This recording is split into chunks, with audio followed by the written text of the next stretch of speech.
Hello everyone and welcome to your 6th Photoshop tutorial, the toolbar part 1. In this tutorial, we will get to know about the various tools available here in the toolbox, and we will get to know what the functions do they perform. So let's start. The first tool over here is the move tool. The move tool can be used to select and move objects around in the area, adjust them and set them in the places that we want them to be. The second tool over here is the elliptical marquee tool. Now this tool is used to make elliptical shaped selections. This software is well known for its quality of selections because this software can help us make very outstanding selections, the most basic of which is the elliptical marquee tool, which helps us make elliptical selections. You can just left click anywhere, hold and drag your mouse to create an ellipse,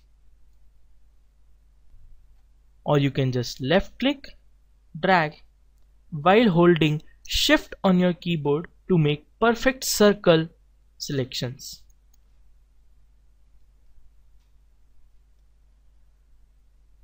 If you have made any wrong selection, you can deselect all the selections that you have made by pressing Ctrl+D on your keyboard.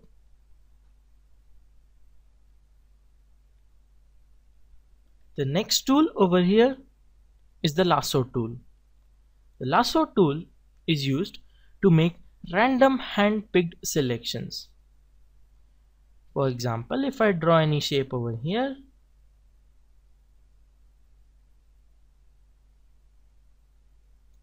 and then you can see in exact that shape the selection got made. We can press Ctrl+D again to deselect it. Now the next over here is the quick selection tool. Now this tool we will study about it in detail in the later tutorials. For now, this tool just helps us to make quick selections by selecting the color range of the area we click on. You will get to know more about it in the later tutorials. Let's move on to the next is the crop tool. The crop tool, as you can see by its name, it is used to crop any image any size we want. For example, we want to crop this canvas in this rectangle shape. As you can see, this shape is selected, and as soon as we press enter, the canvas will get cropped. But be sure that this is the selection that you want to make, because once you crop the image, it is very difficult to get it back.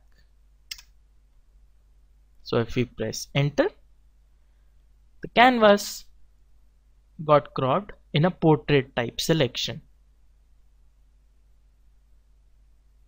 To revert it back, you can press Ctrl+Z on your keyboard to get it back to the way it was. For example, if you have made more than one crop, if you press Ctrl+Z, it will just take you one step back. So what if you want to go back to the first step on how the canvas was originally? You can press Ctrl+Alt and then press Z as much as you want to get it back to its original size. Thank you for watching. That's it for this tutorial.